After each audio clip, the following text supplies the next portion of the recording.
I tie one last pink balloon to the fence post and step back to survey my handiwork. The backyard looks magical, if I do say so myself. 9 pink place settings dot the picnic table, each with a matching napkin folded into a crown. The bounce house, a $275 splurge that made my credit card wince, stands inflated and waiting, its princess turrets gleaming in the October sunshine. The pixel princess cake from Mila's favorite video game sits on the dessert table, 9 candles standing at attention. Perfect, I whisper, though nobody's around to hear. I glance at my watch for the 3rd time in 5 minutes. 11:42. Mom and my sisters should be here by now. They promised to come early and help set up, but that promise evaporated like morning dew. Just like always. The sliding glass door squeaks open behind me, and Mila bursts into the yard, twirling in her new birthday dress. The purple fabric, her royal color, sparkles in the sunlight as she spins. Mom, is it time? Is it time? She bounces on her toes, then freezes. Her eyes dart around the empty backyard, scanning for faces that aren't there. Where's Grandma? And Aunt Savannah and Aunt Lacey? Are they bringing Tyler with them? Did they see the bounce house yet? I force brightness into my voice. They're on their way, sweetie. Probably just running a little late. Mila's face falls for just a second before she rebuilds her smile. Okay, I'm gonna watch for them from the front window. Cried. She dashes back inside, and I bite the inside of my cheek until I taste copper. I should have known better than to believe they'd show up on time. Or at all. The doorbell chimes, and I hear Mila's excited shriek from inside. I hurry around the house just in time to see my daughter's face collapse as she opens the door to find only Aunt Carol standing there, a wrapped present tucked under her arm. Happy birthday, sweet pea, Carol says, stooping to hug Mila. My daughter hugs her back but peers around Carol's shoulder, searching the empty driveway. Is Grandma coming with you? Carol straightens, her eyes meeting mine over Mila's head. Something like anger flashes across her face before she smiles down at my daughter. I came on my own today, honey. But look what I brought you. She hands Mila the gift, beautifully wrapped with a bow that must have taken 20 minutes to perfect. That's Aunt Carol for you. Always thinking about the details. Thank you, Mila says, her voice smaller now. She clutches the package to her chest and looks back at me. Mom, can I put this with the other presents? Of course, baby. The party's already out back. As Mila disappears into the kitchen, Carol steps inside and closes the door. Eleanor and the girls aren't coming, are they? She asks, not bothering to whisper. My phone buzzes in my pocket before I can answer. I pull it out, already knowing what I'll see. Don't be dramatic. It's just a kid's party. We'll make it up to her at Christmas. My mother's words burn on the screen. Just a kid's party. Just my kid's party. I'm guessing that's your answer, Carol says, watching my face harden. She squeezes my arm. I'm sorry, Maya. The doorbell rings again, saving me from having to respond. Parents start dropping off classmates, 8 little girls in party dresses, bearing gift bags and birthday cards. My neighbor from across the street arrives with folding chairs and a cooler of juice boxes. 2 doors down, Mrs. Wilson brings an extra tray of finger sandwiches and a sympathetic smile.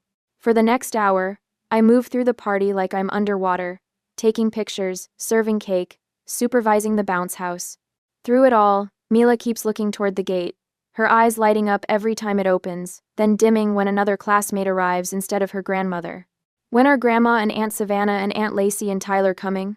She asks, for what might be the 10th time, tugging at my shirt as I refill the snack bowl. I'm not sure, sweetie, I say, smoothing her hair. But look at all your friends who came to celebrate with you. She nods and runs back to the bounce house, but the slump in her shoulders tells me everything. This isn't the first time my family has let her down, and something in her 9-year-old heart knows it won't be the last. My mind drifts to last Christmas, when I maxed out my credit card buying gifts for everyone. $840 worth of presents I couldn't afford, because family matters.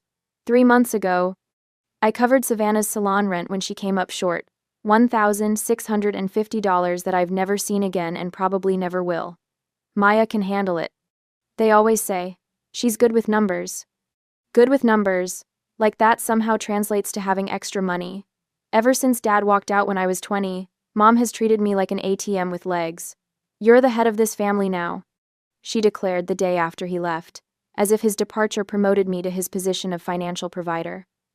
My phone pings with a notification. I glance down and my stomach curdles. Savannah has posted on Instagram a photo of her, Mom, Lacey, and Tyler raising mimosa glasses at some fancy brunch spot downtown. The caption reads, "Family first." Family first. Right. Mom? Mom. Mila's voice breaks through my thoughts. She's standing by the present table, surrounded by her friends, ready to open gifts.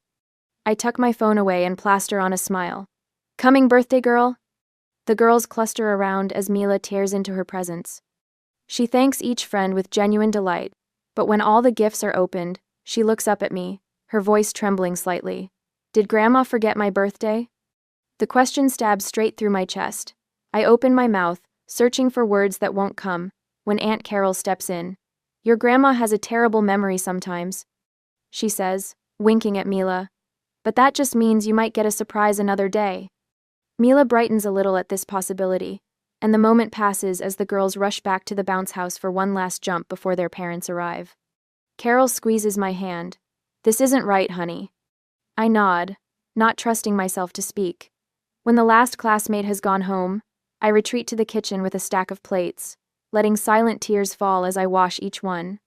Through the window, I can see Aunt Carol helping Mila test out her new sidewalk chalk, their heads bent together over a rainbow taking shape on the driveway. My phone buzzes again. Another text from Mom. "Need $350 for a family emergency. Can you transfer it today?" The plate in my hands cracks as I grip it too tightly. I stare at the message. At the timestamp, 3:48 p.m., right in the middle of the party she couldn't be bothered to attend. Something inside me breaks too. A dam I've been patching for years. I set down the broken pieces, dry my hands, and stare at the message a moment longer. The time for tears is over. A week later, my phone buzzes against the kitchen counter while I'm making Mila's lunch. A peanut butter sandwich cut into triangles, apple slices arranged in a smile, and a note with a little heart. Small gestures to show her she matters. The phone buzzes again, and again. The family group chat. I wipe my hands on a dish towel and pick it up, my stomach already tightening. 1 week since Mila's birthday disaster, and I've barely heard a word from any of them. The screen lights up with my mother's message. Exciting news. Savannah's Sweet 16 venue is confirmed. $1,850 per guest with Maya covering Grandma's share since she's on fixed income. Details attached. I nearly dropped my phone. Sweet 16? Savannah is 26 years old. Mom means sweet 26. Lacey clarifies in the next message. Theme is second chance at Sweet 16, since her real one was at the VFW hall. My fingers tremble as I open the attached PDF.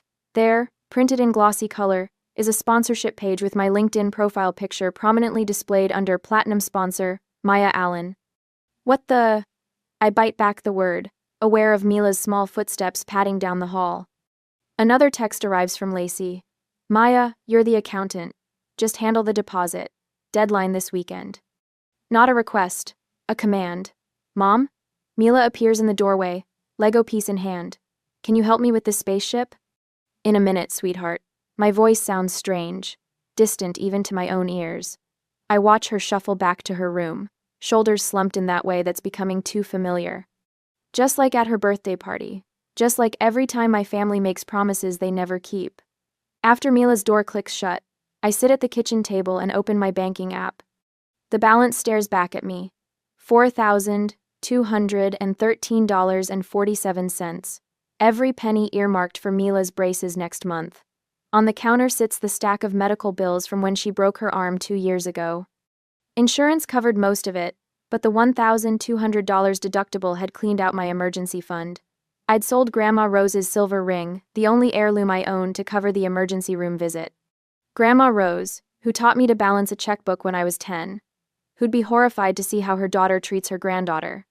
My budget spreadsheet is open on my laptop, color-coded, precise to the penny. Rent, $1,025. Utilities, $187.32. Groceries, $420. Car payment, $315.76. After school care, $240. The margins are thin, but we make it work. Our small 2-bedroom isn't much, but I've made it a home. Clean, cared for, safe. I scroll through old Venmo requests from my family. Last month, $650 for Savannah's salon. Emergency. Month before, $420 for mother's new patio furniture. Christmas. $840 for family gifts. None repaid. None even acknowledged beyond a quick, "Thanks, sis," text. My mother, Eleanor, has perfected the art of financial manipulation. She wields guilt like a credit card with no limit. "After all, I sacrificed raising you girls alone," she'll say, conveniently forgetting it was her constant spending that drove Dad away. Savannah, my youngest sister at 26, runs a salon that hemorrhages money faster than she can highlight hair. Every crisis is an emergency, requiring immediate funds. Every loan is just until next month, but somehow next month never comes. Then there's Lacey, 24, opportunistic and drowning in credit card debt from online shopping sprees she can't afford. Somehow her financial problems always become my financial solutions. The doorbell rings, startling me out of my thoughts. "I've got it," Mila calls, running to answer before I can stop her. I hear Aunt Carol's warm voice in the entryway. "Hello, sunshine. Is your mom home?" Carol steps into the kitchen, arms loaded with a casserole dish. Her eyes narrow at my expression. "What happened?" she asks, setting down the food. I wordlessly turn my phone toward her. She reads the message, her mouth tightening into a thin line. "They've got some nerve," she mutters, sinking into a chair beside me. "After missing her birthday." No. They had brunch instead," I say flatly. "I saw the Instagram post." Carol reaches across the table and squeezes my hand. "Your mother has always been like this, even when we were kids, but you don't have to keep playing along." A knock at the back door interrupts us. Mrs. Wilson, my 1-year-old neighbor, waves through the window. I gesture her in. "Brought you some banana bread," she says, then stops, reading the room. "Bad time?" "Family drama," Carol explains. Mrs. Wilson nods knowingly. She's been bringing me casseroles since Mila was born, offering wisdom without judgment. She saw how often I took time off work when family emergencies struck, witnessed the parade of relatives asking for favors but never returning them. "Your coworker," James called. "Mrs. Wilson says. Something about covering your shift tomorrow if you need it? Said to tell you he's returning the favor." James, always willing to swap shifts when mother demands my presence for some crisis. One of the few people who actually reciprocates. "Mommy?" Mila stands in the doorway, clutching a piece of paper. "Can I hang this on the fridge?" It's a school drawing labeled, "My Family." Just 2 stick figures holding hands. Me and her. My throat tightens as I take the picture. "Of course, baby." While I'm finding a magnet, I notice the stack of thank you cards on the counter, handwritten by Mila herself for each friend who came to her birthday. Each one decorated with careful crayon stars. That night, after tucking Mila in, I pass her room and hear her small voice. "God, please make Grandma like me more." Something in me shatters. Back at my laptop, I find an email I wasn't meant to see forwarded inadvertently by the hotel. The contract for Savannah's Sweet 16 was signed 3 weeks ago. Before Mila's birthday. They'd known all along they wouldn't be coming. I open a folder on my desktop and create a spreadsheet. Every Venmo request for the past 3 years. The total makes me dizzy. $23,470. My calendar shows 14 vacation days taken for family events. Hospital visits when Savannah had minor surgery, helping mother redecorate.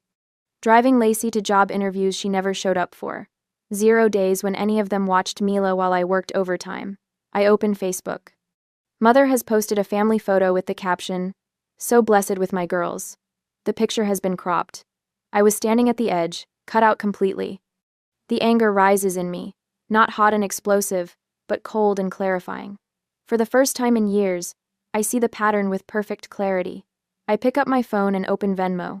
The next day, I stare at the Venmo app on my phone, fingers poised above the screen as if disarming a bomb. The kitchen chair creaks beneath me as I straighten my shoulders. My mother's latest demand glares from my email inbox: $1,850 for Savannah's Sweet 16, with me covering Grandma's share since she's on a fixed income. As if my income stretches like carnival taffy. The audacity burns through me like acid. They skipped Mila's birthday to plan this extravaganza. In the next room, I hear my daughter humming to herself, arranging her stuffed animals for a tea party. No cousins, no grandmother. Just fabric friends who never disappoint her. I tap the screen and create a new payment. The recipient field fills with my mother's name, and I enter the amount, $1. In the memo line, I type a single word, congrats. My thumb hovers over the blue payment button. One press, and everything changes. I think of Mila's face at her party, watching the gate, waiting for family who never arrived. I press send. The confirmation appears instantly. I take a screenshot and save it to a new folder on my phone labeled Boundaries. My lungs expand fully for what feels like the first time in years. The kitchen walls seem to widen around me. Mom, can we have spaghetti tonight? Mila calls from the living room. Absolutely. I answer, my voice steadier than it's been in months. By noon, I've made 3 phone calls that should have happened years ago. The locksmith arrives at 2:15, a stocky man named Frank, who whistles through his teeth as he replaces both front and back locks. The invoice reads $175 less than a single small favor my sisters typically request. All set, ma'am, Frank says, handing me 2 shiny keys. No one gets in without these now. While Mila naps on the couch, I create a spreadsheet documenting every loan my family hasn't repaid over the past 3 years. The total makes my stomach clench, $23,470. Enough for a decent used car, or a year of community college, or braces for Mila, with money left for a family vacation. My phone buzzes incessantly throughout the afternoon. I silence it after the 20th text.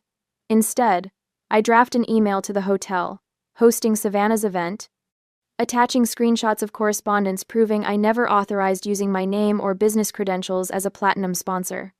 The hotel manager responds within an hour, apologizing for the confusion, and confirming my name will be removed immediately. By evening, Mila and I sit at our small kitchen table, twirling spaghetti and watching cartoons on the portable TV. She laughs at something silly on screen, tomato sauce dotting her chin. This is enough, I think. We are enough. The doorbell rings at 8:47 p.m. Through the peephole, I see my mother flanked by both sisters. Their faces contort with barely contained rage. Maya Allen, open this door right now. My mother's voice carries easily through the wood. I step back as the pounding begins. The new deadbolt holds firm. Is that Grandma? Mila appears behind me, her eyes wide. Yes, but she forgot to call before coming over, I say calmly. It's too late for visitors tonight. More banging. The doorbell chimes repeatedly. You can't hide in there forever, Savannah shouts. After everything we've done for you. My phone lights up with texts. You're betraying this family. How dare you embarrass us with the hotel? What kind of daughter acts like this? Through the peephole, I watch Mr. Patterson from across the street step onto his porch, arms crossed. The Rodriguez family peers through their blinds. My family has become a spectacle, but for once, I'm not scrambling to fix it. Should we let them in? Mila whispers, clutching my leg. No, honey. Remember our talk about people respecting our home? This isn't respectful behavior. The flash of police lights bathes the living room in blue. I close my eyes briefly. Of course they called the police. When I open the door, Officer Thompson stands on my porch. I recognize him. He coached Mila's soccer team last spring. Evening, Miss Allen, he says, his expression professional but kind. We received a call about a family dispute, something about threats, and a family heirloom being withheld. Behind him, my mother puffs up like a peacock. She's refusing to return property that belongs to our family, she announces, and she's sent threatening messages. I feel Mila's small hands gripping the back of my sweater as she hides behind my legs, her stuffed rabbit clutched to her chest. May I come in for a moment? Officer Thompson asks quietly. At my kitchen table, I show him everything. The texts, the emails, the receipts, the screenshot of my $1 Venmo payment. I've been financially supporting them for years without repayment. I explain. I changed my locks today because I'm establishing boundaries. There are no heirlooms, no threats. Just me saying no for the first time. Officer Thompson reviews the evidence, his eyebrows rising occasionally. When he finishes, he leans back in the chair. They're used to you taking care of everything, he says. Now you're changing the rules. That's always hard for people to accept. He returns to the porch where my family waits, their certainty visibly diminishing as he speaks to them. Minutes later, they retreat to their cars, my mother's finger jabbing in my direction before they drive away. After checking the locks twice, I find Mila sitting on her bed, small legs dangling over the edge. "Mom," she says, her voice barely above a whisper. "Am I not important enough? Is that why Grandma and my aunts didn't come to my birthday?" The question knocks the wind from me. I kneel to meet her eyes, taking her small hands in mine. "No, sweetheart, you are the most important thing in the world. That's exactly why I have to protect you from people who don't value us." My phone buzzes on the nightstand. Another text from my mother. "You'll regret this. Family is everything." I delete it without responding and tuck Mila into bed, pulling her comforter up to her chin. "It's just us two," I tell her, smiling genuinely for the first time in days, and that's plenty. After she falls asleep, I check my phone one last time. A text from Aunt Carol appears. "You did the right thing. They're furious, but truth is on your side." Another message from Mrs. Wilson next door. "Those brownies cooling on my counter aren't going to eat themselves. You fought the right fight today." My coworker, James, "Need extra shifts to rebuild savings? I can swap Tuesday for your Saturday." An email from Mila's teacher. "She seems happier this week. Everything okay at home?" I set my phone aside and breathe deeply. The house feels different tonight, lighter somehow, as if the walls have stopped pressing inward. I've been so focused on building a family that I never noticed a community forming around us, brick by brick, person by person. Tomorrow will bring new challenges. But tonight, for once, I sleep without the weight of impossible expectations crushing my chest. My phone buzzes at 6:30 a.m., jolting me awake before my alarm. I squint at the screen, my stomach dropping when I see Savannah's name. Not a text. A Facebook notification. "Savannah Allen mentioned you in a post." I tap the notification with my thumb, already knowing what I'll find. Her profile loads, revealing a paragraph-long status update. When toxic people show their true colors, some folks pretend to care about family until they're asked to contribute. Then suddenly, they're too good for the rest of us. Guess money means more than memories to certain people. 17 comments already, most from extended family and high school friends I haven't spoken to in years. "So sorry you're going through this, sweetie. Blood isn't always thicker than water. You're better off without negative energy in your life." I scroll through the comments, each one a tiny needle. Nobody asking for my side. Nobody questioning why I might have sent that single dollar. Just automatic assumption that I'm the villain in this story. The bedroom door creaks open and Mila peeks in, hair tousled from sleep. "Mom? Are you okay?" I lock my phone and paste on a smile. "Fine, sweetie. Just checking emails." She believes me, thank goodness, and pads back to her room. I wait until her door clicks shut before opening Facebook again, my finger hovering over the comment box. Paragraphs form in my head, explanations, defenses, receipts, evidence stretching back years. Instead, I type 5 words. "I wish you all well." Then I log off, shut down the app, and slide out of bed. The kitchen feels different this morning. Lighter somehow, despite the social media assault. I pour cereal for Mila, make coffee, check her backpack for homework. Normal routines that suddenly feel revolutionary without the weight of pending family demands. My phone rings while I'm washing dishes, a number I don't recognize, but the area code is familiar. I almost let it go to voicemail, then answer at the last second. "Maya, it's your Uncle Robert." My father's brother, a ghost from another lifetime. "Uncle Robert? I haven't heard from you since." "Your high school graduation." I know. His voice sounds older, rougher. "I heard what happened with Eleanor and the girls." My shoulders tense. "How?" "Small town. Plus your mother called me trying to recruit allies, I suspect." A dry chuckle rumbles through the speaker. "Thought you might like to know you're not the first person she's done this to." The dish I'm rinsing nearly slips from my fingers. "What do you mean? Why do you think your father left?" 20 minutes later, I'm sitting at the kitchen table staring at a photo. Uncle Robert texted me. "Dad, at my 5th birthday party, eyes hollow, shoulders curled inward." The same expression I've seen in my own mirror for years. History repeating itself, Uncle Robert had said. She drained him for years. Then she moved on to you. The doorbell interrupts my thoughts. I open it to find Mrs. Wilson from 2 doors down, holding a casserole dish. "Chicken and rice," she says, pushing it into my hands before I can object. "The ladies from Street Marks will be by with more tomorrow." Mrs. Wilson, that's really not. We've all been watching. She cuts me off, her voice firm but kind. Some of us have been exactly where you are. Family can be wonderful, or it can be quicksand. Before I can respond, she touches my arm. There's a rotation of us keeping an eye out when certain cars drive by. Just so you know. She leaves before I can thank her properly, the warmth of the casserole dish seeping into my palms. I place it on the counter and notice an envelope that must have been tucked underneath. Inside is a $200 gift card, with a simple note, for Mila's needs. No name, no strings attached, just kindness without expectation of return. The contrast knocks the wind from me. I sink onto a kitchen chair, tears blurring my vision. These neighbors owe me nothing.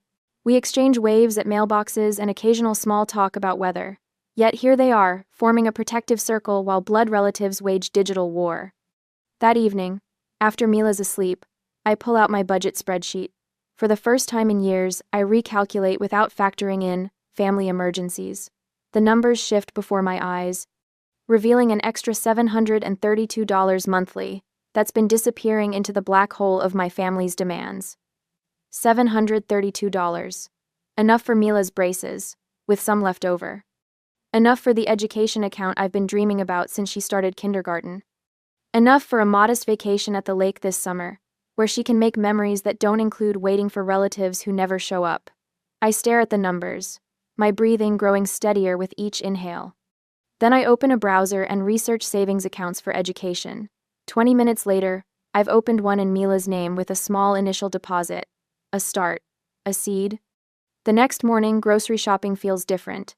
I study prices out of habit but realize I'm not calculating each item with the razor-thin margins of before. At the checkout, I splurge on a bunch of tulips, $24 for no reason except they're pretty and will make our dining table cheerful. This small rebellion against scarcity brings a smile to my face that lasts all day.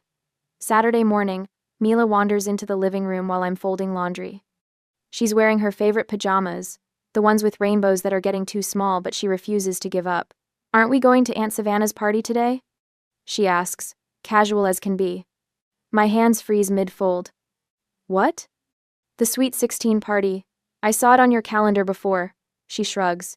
Taylor from school is going. Her mom is friends with Grandma. The familiar guilt surges through me, bitter as copper. Should I reconsider? Am I being too harsh?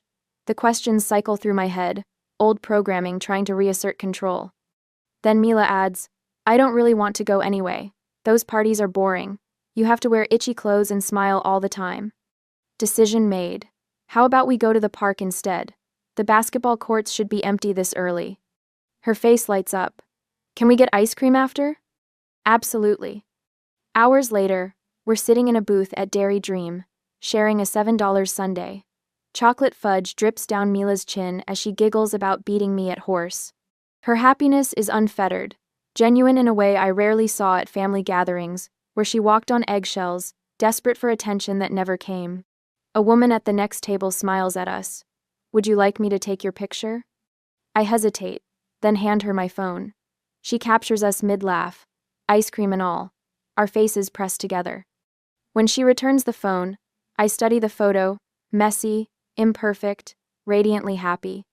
Nothing like the posed family portraits my mother insists on each Christmas, where everyone holds strained smiles and calculated positions. I like this way better than a fancy party, Mila declares, diving back into the sundae. So do I realize. So do I.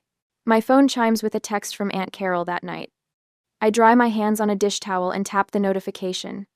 You dodged a bullet, her message reads. Sweet 16 disaster. Complete train wreck. I sink into a kitchen chair, torn between curiosity and relief. My thumb hovers over the call button, but Carol beats me to it. The phone rings and I answer. What happened? I ask, voice hushed so Mila won't hear from her bedroom. Carol's laugh crackles through the speaker. Where do I start? They seated your mother next to the smoke machine. You know how her asthma acts up. She spent half the night coughing and complaining. Of course she did. I can picture her, dramatically waving her hand in front of her face, making sure everyone notices her discomfort. Savannah fought with the DJ over every song. The poor man looked ready to unplug everything and walk out. Carol lowers her voice. And when the bill came? Eleanor's face turned whiter than that fancy tablecloth. Suddenly, nobody could make eye contact. I wind the dish towel around my finger. How much was it? Let's just say they went way over budget without your platinum sponsorship. They kept glancing at the empty chair where you were supposed to sit, like they'd saved a spot for your wallet. A small, vindicated smile tugs at my lips before guilt squashes it. I shouldn't be happy about their misfortune. It's not misfortune when you design a party around someone else's bank account, Carol says firmly. It's consequence. The next morning, I'm organizing files at work when a shadow falls across my desk. I look up to find my mother standing there, wearing her Sunday dress. We need to talk, she says, loud enough that my coworkers glance over. My stomach drops, but I keep my voice level. This isn't appropriate, Mom. I'm working. She sets her purse on my desk, covering the spreadsheet I've been updating for the past hour. Family comes first. I stand, guiding her toward the break room with a light touch on her elbow. 10 minutes, I whisper. Inside, she launches into a speech about forgiveness and family duty that sounds rehearsed. I recognize pieces of Pastor Wallace's sermons woven throughout. Speaking of Pastor Wallace, she says, adjusting her pearl earrings, he called me after service today. He's concerned about our family division. Said reconciliation is God's way. I stare into my lukewarm coffee. Did you tell him why we're divided? She waves dismissively. Details don't matter when family is involved. They matter to me. That evening, an envelope was waiting in my mailbox. No return address. Inside, a handwritten note reads, "Children need their grandmother. Think about what you're doing to Mila." The next day, Savannah's husband calls. "Just give them what they want," he pleads. "Peace is worth the money, Maya." Then comes the Thanksgiving invitation. Cream cardstock with gold embossing. A handwritten note at the bottom. Water under the bridge if you contribute $750 for the venue. I place it on the counter beside Mila's school photo. Her smile has returned these past weeks, brighter than before. After tucking Mila into bed that night, I sit at the kitchen table with an old family photo in my hands. Christmas, 7 years ago. Dad was still with us then. Mom hadn't yet assigned me his financial responsibilities. We're all smiling, though I remember the argument that erupted 10 minutes after this was taken when Dad questioned the credit card bill. My phone sits beside me, Mom's number highlighted. One tap would reconnect us. One call could smooth everything over. Just another check, another withdrawal from my savings, another promise I'd make to Mila that I'd have to break when their next emergency arose. Mila's voice echoes in my memory. Am I not important enough? I place the old photo in a drawer and replace it with her school picture. The girl with the confident smile deserves better than what I had.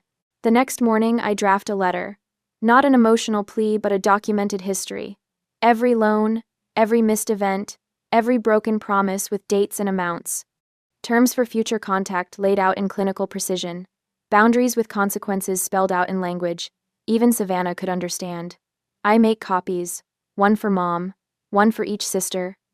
One for Pastor Wallace with a cover note explaining the financial manipulation he's been unknowingly supporting. The final sentence takes me 3 attempts to write. This isn't about money, it's about respect. I sign each copy, slide them into envelopes, and send them certified mail. 2 days later, a small envelope arrives, addressed to Mila. The return address belongs to Bethany Thompson, a classmate who couldn't attend her birthday party. Mila tears it open at the kitchen table, her eyes widening at the handmade card covered in glitter and stickers. Sorry I couldn't come. Happy 9th birthday, she reads aloud. She tilts the card, and $3 bills flutter to the table. A note explains, for ice cream. I'm saving up for a bike but wanted you to have this. Mila handles the money like it's made of glass. Mom, can we get ice cream tomorrow? Of course we can. She carefully places the card on our refrigerator, straightening it 3 times until it's perfect. This is the best card ever, she declares. I watch her skip off to her room, the $3 clutched in her hand. $3 from a child saving for a bike, worth more than all the hollow promises my family ever made. The phone rings that evening. Grandma's number. I almost let it go to voicemail but answer on the final ring. Maya, you need to fix things, she says without greeting. Your mother and sisters are fighting constantly since that letter arrived. About what? Money, what else? Your mother says Savannah pushed too hard with that Sweet 16 business. Savannah says Lacey promised you'd cover more than your share. They're all blaming each other for driving you away. I close my eyes, familiar pressure building behind my temples. For a moment, I'm tempted to step in, to mediate as I've always done. Instead, I take a deep breath. I'm not responsible for fixing adult relationships. But you've always been the sensible one. Grandma insists. Yes, I say, watching Mila through her bedroom doorway as she arranges her stuffed animals for a tea party. That's why I'm making a different choice now. I balance on a wobbly stepladder, roller in hand, as soft yellow paint transforms our living room wall. 2 months since I sent that $1 Venmo payment, and the world hasn't ended. In fact, it's gotten brighter literally. Mom, you missed a spot. Mila points with her brush to a patch near the ceiling. Her purple t-shirt bears splatter marks like tiny yellow stars. Got it, Eagle Eyes. I stretch higher, rolling paint over the stubborn white square. What do you think? Better than the old beige? Way better, Mila says, attacking the baseboards with the focus of a surgeon. It's like sunshine inside. The front door opens, and James from work pokes his head in, carrying a bookshelf under one arm like it weighs nothing. Special delivery, he announces. Where do you ladies want this? By the window, I say, climbing down. You didn't have to build it yourself. James shrugs. What else would I do with my weekends? Watch golf? His laughter fills our small house, a sound that once would have made me tense, expecting my mother's judgment about male visitors. Now I just smile, and help him position the oak shelves where afternoon light will hit them. Later, Mila arranges her books by color while I stand back, admiring our handiwork. The calendar on the fridge catches my eye. Movie night, written in Mila's crooked handwriting for Friday. Park day for Sunday. No family obligations. No emergency loans. The tension I carried in my shoulders for years has melted away, leaving room to breathe. Mrs. Wilson called. Mila says, carefully placing her Harry Potter collection on the middle shelf. She wants to know if I can come over tomorrow for knitting lessons. Do you want to go? Mila nods, her eyes bright. She says I have natural talent. Then absolutely. I tuck a strand of hair behind her ear, leaving a smudge of yellow paint on her cheek. Sorry about that. She giggles, deliberately touching my nose with her paintbrush. Now we match. 2 weeks later, Mila stands in front of her third-grade class, holding a poster board titled, My Hero. Her teacher, Mrs. Langston, emailed me about the project, but I wasn't prepared for the lump in my throat when Mila unveils her work.